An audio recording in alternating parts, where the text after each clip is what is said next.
Olá pessoal, então nosso tema de hoje será síndrome hepatorrenal.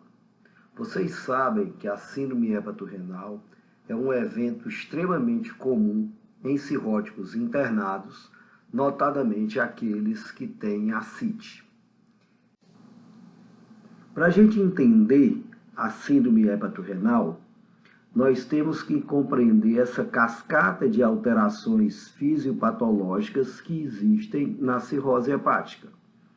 O quadro inicial, então, de cirrose cursa com hipertensão portal e translocação bacteriana, com ativação de receptores inatos de substâncias pró-inflamatórias que levam fundamentalmente a uma vasodilatação esplâncnica e a disfunção cardiovascular. Essa cascata de mecanismos, então, é responsável pelas principais manifestações e as principais complicações da cirrose hepática, como a disfunção adrenal, a encefalopatia hepática, a disfunção renal, que é o nosso assunto, e a hipertensão, a síndrome hepatopulmonar. Nós, então, devemos afirmar que todo o quadro da síndrome hepatorrenal está dentro do que a gente chama disfunção renal. Qualquer paciente cirrótico que apresente elevação dos níveis de creatinina ou redução do volume urinário está enquadrado no conceito de disfunção renal. Dentro da disfunção renal, nós vamos ter o conceito da Acute Kidney Injury, que é o AC, que nós vamos descrever logo após, e dentro da AC, alguns desses pacientes serão enquadrados no que a gente chama e conceitua de síndrome hepatorrenal. A disfunção renal do cirrótico, então, é uma complicação frequente que ocorre em 1 em cada 5 cirróticos internados. Ela pode ter apresentação aguda, apresentação crônica ou crônica agudizada. A aguda é aquela de início súbito, a crônica que se arrasta por semanas ou meses, e a crônica agudizada, aquele que já tem o conceito de uma doença crônica e de forma aguda a deteriorização da sua função renal. É um diagnóstico desafiador.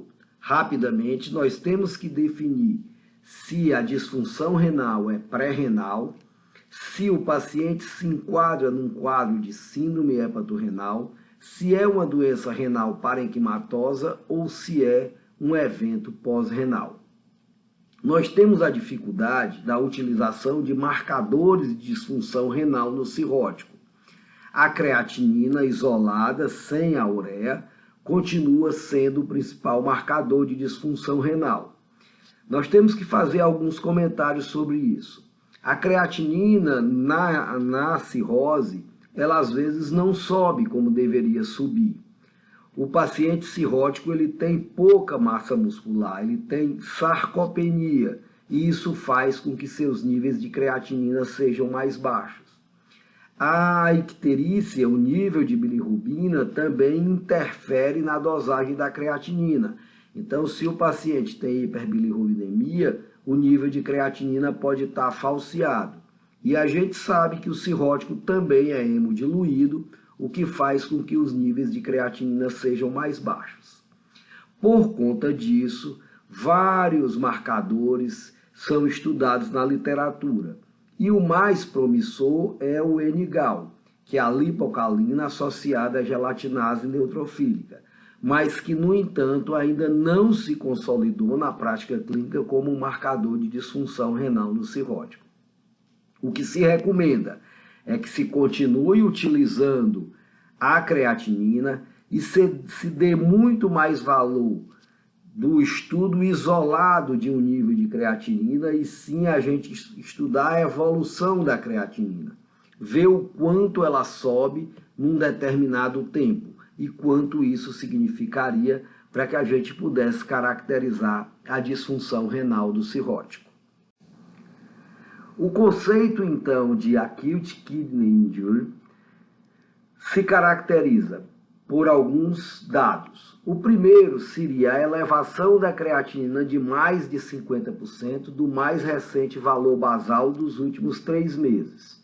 Nós teríamos então que ter um valor basal de creatinina dos pacientes, e às vezes isso não é possível em pacientes que não estão sendo acompanhados rotineiramente. O segundo critério seria um aumento de 0,3 mg por decilitro da creatinina em 48 horas de evolução. Esse, na prática, é o mais utilizado e o de mais fácil interpretação. E a AC pode ser conceituada ou enquadrada em estágios 1, 2 e 3, sendo o estágio 1 um aumento de creatinina em torno de 1,5 vezes a 2 vezes o valor basal. O estágio 2, o aumento de creatinina de 2 a 3 vezes do valor basal. E o estágio 3, um aumento de creatinina acima de 3 vezes o valor basal, ou já a caracterização da indicação de diálise. Um paciente que entra em diálise, ele já é caracterizado como portador de AC em estágio 3. Então, vocês observam que nós temos inicialmente um paciente com alteração da creatinina ou com redução do volume urinário, que seria enquadrado no conceito de disfunção renal do cirrótico. O segundo passo seria definir se esse paciente é portador de AC ou não. Vejam a fisiopatologia mais detalhada da disfunção renal do cirrótico. Então, o cirrótico com hipertensão porta, ele tem uma brutal vasodilatação esplâncnica com a redução do volume arterial efetivo. Então, é um conteúdo pequeno para o continente do paciente. Enquanto ele tem elevação do débito cardíaco, ele consegue se manter relativamente equilibrado. A partir do momento que esse débito cardíaco não consegue compensar a vasodilatação esplâncnica, o que se caracteriza a cardiomiopatia do cirrótico, nós temos então o desencadear da disfunção renal. De sair da própria vasodilatação esplâncnica pode levar à ativação do sistema nervoso simpático, do sistema aldosterona e da secreção do hormônio antidiurético, com retenção de sódio e água e vasoconstricção extraesplâncnica. Então, no território esplâncnico há uma vasodilatação, na periferia há uma vasoconstricção. Notadamente, isso desencadeia déficit na perfusão renal. A retenção de sódio e água leva ao aparecimento de ascite. No momento que há essa falência da perfusão renal, se existe um gatilho como sepsis, hemorragia digestiva, hipotensão ou utilização de drogas nefrotóxicas, nós temos então a lesão renal instalada. A etiologia da AC, então, deve ser investigada e ela pode ser pós-renal em 1% dos pacientes. Nós podemos estar diante de uma doença renal parenquimatosa em 30% e pré-renal em 70%. A etiologia pós-renal normalmente se deve às lesões obstrutivas das vias urinárias, sejam os cálculos, os tumores e a hiperplasia benigna da próstata no homem.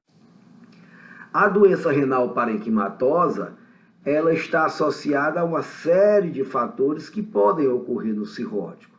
A sepsis, a hipovolemia, a utilização de drogas nefrotóxicas, as glomerulopatias induzidas pelo vírus B e vírus C, a nefropatia do diabético no NASH e a lesão renal alcoólica IgA mediada. Já a etiologia renal, pré-renal, ela deve ser definida em volume responsiva, aquela em que você dá volume e o paciente volta a urinar e a creatinina cai, e a volume não responsiva, onde após o incremento do volume não há resposta, o que provavelmente caracterizaria a síndrome hepatorrenal. A pré-renal volume responsiva pode ter algumas etiologias claras, como o uso de diuréticos em dose acima do que o paciente suporta, pós-hemorragia digestiva, no decorrer de infecções, por diarreias induzidas pela lactulose, por redução da ingesta oral no cirrótico, principalmente quando ele tem náuseas e vômitos, e pelas paracenteses sem reposição de albumina. A síndrome hepatorrenal, então, tem critérios clínicos para que a gente confeccione o diagnóstico.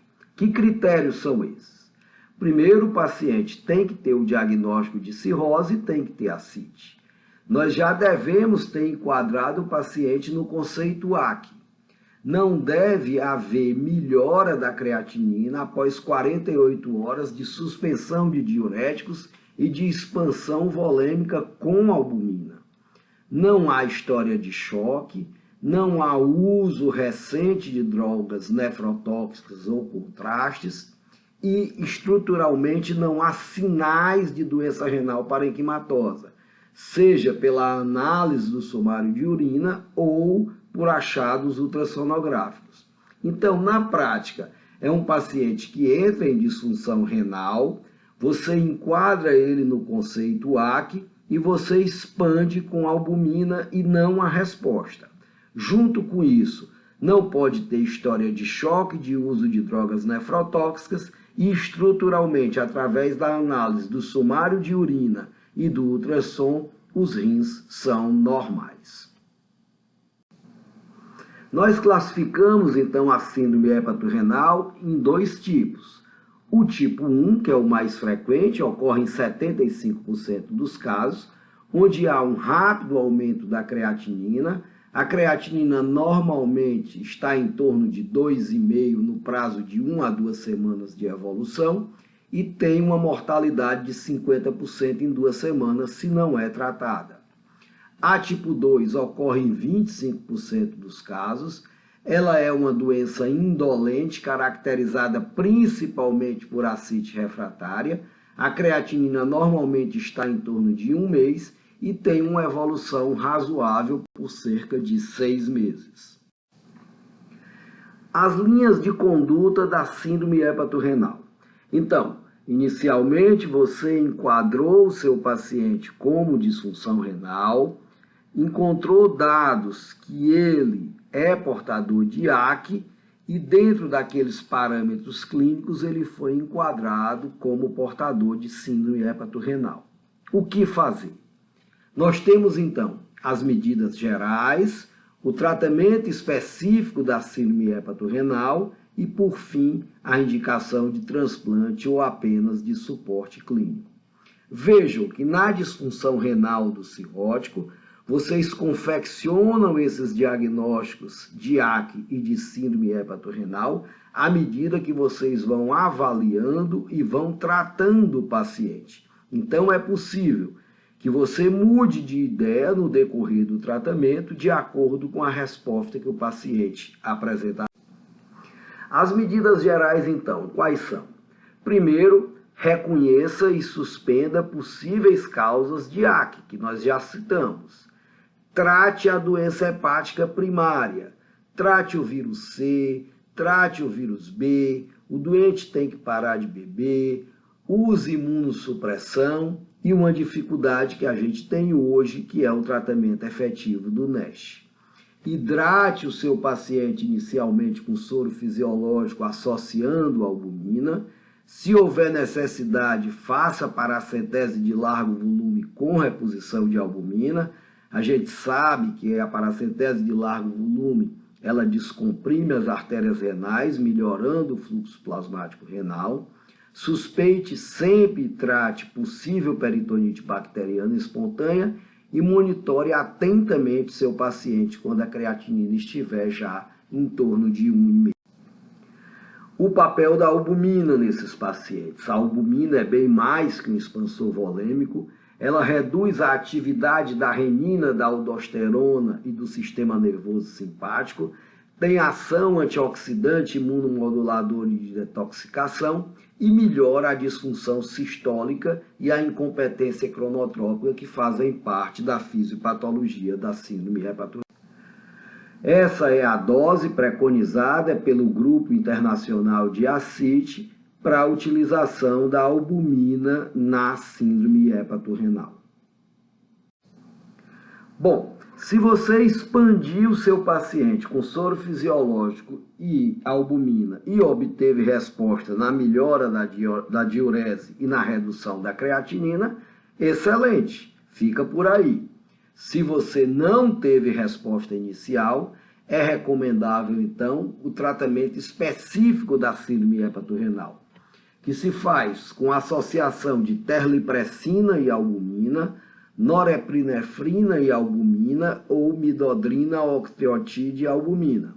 Como nós não temos midodrina no Brasil, nós nos concentraremos no uso da terlipressina e da norepinefrina nessas situações.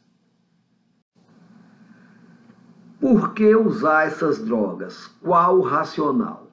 Veja no mecanismo fisiopatológico que a albumina, a terlipressina e a norepinefrina podem atuar durante o evento da vasodilatação esplênica, evitando que haja uma ativação brutal do sistema nervoso simpático, do sistema renina-aldosterona e na secreção de ADH.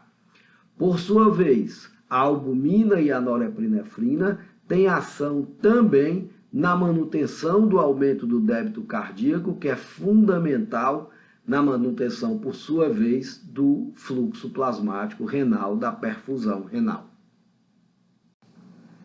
Qual é o papel da terlipressina, então?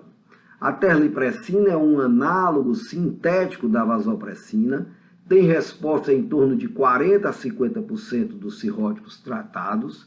Nós temos que ter atenção para eventos isquêmicos de hiponatremia nesses doentes, são frequentes e têm que ser vigiados. O tratamento deve ser utilizado por um máximo de 15 dias e a meta é manter a terlipressina até que a creatinina atinja valores abaixo de 1,5. Essa é a dose preconizada, a forma de utilização da terlipressina, 1 a 2 miligramas a cada 4 a 6 horas, sempre associado à albumina. Nos locais que nós não temos terlipressina, nós podemos lançar mão da norepinefrina, que é um potente vasoconstrictor, mas tem o inconveniente de ter que ser utilizada em ambiente de UTI em infusão central. É evidente que no nosso meio, na grande maioria das vezes, isso não é possível, mas é o preconizado pela literatura. Tem uma resposta muito boa, em torno de 83% de resposta, às vezes melhor até do que a terlipressina em alguns trabalhos, para se conseguir que a creatinina fique com níveis abaixo de 1,5. No entanto, tem 17% de complicações isquêmicas, isso tem que ser vigiado também.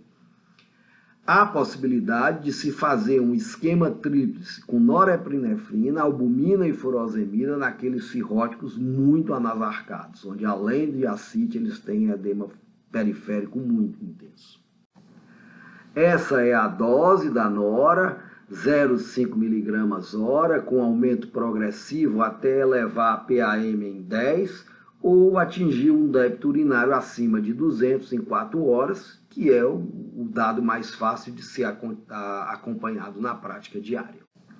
Vejam que meta-análise já publicada, principalmente pelo grupo da Universidade de Barcelona, mostram que a utilização de vasoconstrictores realmente é efetiva tanto na reversão da síndrome hepatorrenal como na diminuição da mortalidade desses pacientes. Quando a gente faz uma comparação dos vários trabalhos apresentados na literatura, principalmente estudos randomizados, nós obtemos que os vasoconstrictores são efetivos em torno de 41% dos pacientes. Então, não espere resposta brilhante. apenas 40% dos pacientes vão responder a essa terapêutica. Quando o estudo considera hepato-renal tipo 1 e tipo 2 junto, melhora um pouco a resposta, chegando a 60%.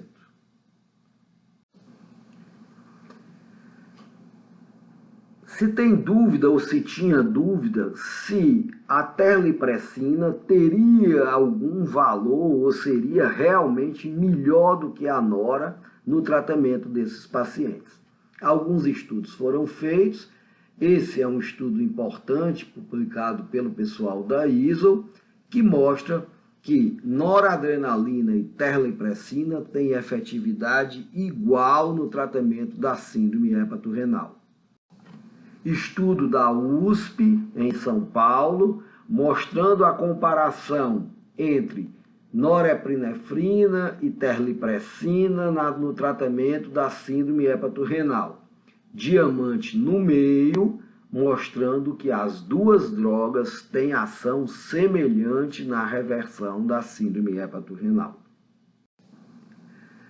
Bom, você expandiu o seu paciente com albumina, ele não melhorou. Você usou terlipressina ou noradrenalina, ele não melhorou. O que resta, então, como tratamento da síndrome hepato-renal? Resta, então, a definição do transplante hepático, e aí você tem que considerar a possibilidade de transplante hepático isolado ou transplante duplo, fígado-rim, a utilização de hemodiálise e a utilização do TIPS, que são o que a gente chama de terapias ponte, até que você consiga o transplante, que seria o tratamento definitivo. Naqueles pacientes que não são candidatos a transplante hepático, seja por condição clínica ou por idade, eles entram em terapia praticamente paliativa, com utilização periódica de terlipressina e albumina, com manutenção de diálise a longo prazo ou colocação de TIPS. Qual é o papel da hemodiálise nesses pacientes? A hemodiálise pode ser usada como ponte até chegar o transplante ou suporte naqueles pacientes sem indicação de transplante.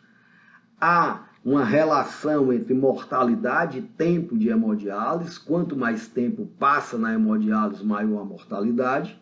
E as indicações de hemodiálise no cirrótico são as clássicas de qualquer paciente.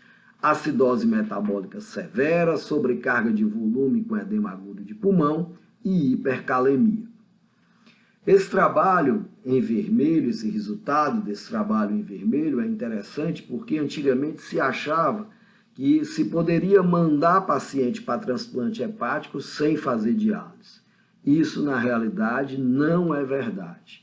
Pacientes que vão para transplante, que fizeram hemodiálise antes, quer dizer que metabolicamente estariam melhor compensados, têm 44% de sucesso no transplante. Enquanto os que vão para transplante sem hemodiálise teriam apenas 10%. Vejam que só o fato do paciente estar em diálise já reduz de sobremaneira o sucesso do transplante. O sucesso do transplante hepático hoje é em torno de 90%. Com o paciente em hemodiálise, já cai nas melhores estatísticas para 44%. Vocês percebem, então, a gravidade da disfunção renal em qualquer cirrótico. O papel do transplante, então. Todo paciente com síndrome hepato-renal tipo 1 ou tipo 2 deve ser avaliado de imediato para transplante. Então, na tipo 2, por exemplo, se o paciente tem ascite refratária, ele já deve ser colocado em fila de transplante. Claramente, nos pacientes com síndrome hepato-renal há uma maior mortalidade no transplante, mas há 76% de resolução da síndrome hepato-renal em 13 dias pós-transplante. O resultado é bom. Nós precisamos usar as pontes, seja a hemodiálise ou o TIPS, até o transplante. Cada dia adicional de hemodiálise traz consigo um risco de 6% de não reversão da síndrome hepato-renal. Então, se o paciente passa 10 dias em hemodiálise antes do transplante, ele tem 60% de chance de não reverter a síndrome pós-transplante. Então, é necessário que, uma vez definindo a síndrome hepatorrenal, se promova o acelerado processo de transplante numa tentativa de que o rim volte a funcionar. E uma decisão é crucial. Faz transplante de fígado isolado ou o paciente já tem indicação de transplante duplo? Vamos tentar responder. Então, essas são as indicações de transplante simultâneo fígado-rim. A primeira indicação é doença renal crônica que já requeria hemodiálise. A segunda indicação é doença renal crônica com um clearance menor que 30 por mais de 3 meses. A outra indicação, a terceira indicação, quase nunca a gente faz, que é considerar a indicação baseada numa biópsia renal que mostre mais de 30% de glomerulosclerose ou fibrose intestinal. E a regra mais utilizada na prática clínica é essa última, que é o paciente com conceito de AC, com creatinina maior que 2 e que requereu hemodiálise por mais de 8 semanas. Então, se você tem um paciente que estava enquadrado no conceito AC, que entrou em hemodiálise e que continua em hemodiálise por mais de 8 semanas, deve-se indicar o transplante duplo para esse tipo de paciente. Há alguma forma de prevenir a síndrome hepatorrenal? Isso se estuda e talvez a microbiota, a manipulação da microbiota tenha participação importante em prevenir a síndrome hepatorrenal. Vejam que esse estudo mostra que pacientes que usam rifaximina a longo prazo têm uma menor incidência e uma severidade menor do AC e da síndrome hepatorrenal. Então, talvez no futuro se preconize o uso contínuo de rifaximina para se prevenir, além da PBE, além da encefalopatia, o AC e a síndrome hepatorrenal também. Em resumo, então, nós temos o paciente AC no estágio 1. Faz monitorização cuidadosa, remova fatores de risco como droga nefrotóxica, ARNE, diurético, pesquise e trate infecções e faça a expansão volêmica com albumina. Se há resolução, você vai apenas monitorizar. Se o paciente fica estável, você tem uma conduta individualizada que pode ir para um lado de monitorização ou para o outro, que é o avanço do tratamento. Se você já caracteriza a progressão ou se o paciente de saída já é caracterizado em AC estágio 2 ou 3, recomenda-se novamente suspensão de diuréticos, expansão com albumina. Se há resposta, volta e monitora esse doente a longo prazo. Se não tem resposta, enquadre o doente em critério de síndrome hepatorrenal. Se não está enquadrado, deve ser doença parenquimatosa, vai tratar conforme a etiologia. Se está enquadrado, uso de vasoconstrictor e albumina. Para terminar, a gente mostra então que na síndrome hepatorrenal, que representa 34% dos eventos de disfunção renal, a primeira linha de tratamento é a utilização de albumina e paracentese de largo volume. Se não há resposta, utilização de vasoconstrictores e possibilidade de terapias pontes, como TIPS e hemodiálise. Não havendo resposta ou já estando na terapia ponte, indicação de transplante hepático e definição se é transplante hepático isolado ou se é transplante duplo fígado-rim, baseado naqueles critérios que foram apresentados. Muito obrigado, fico à disposição para perguntas no WhatsApp. Até a próxima, amigos.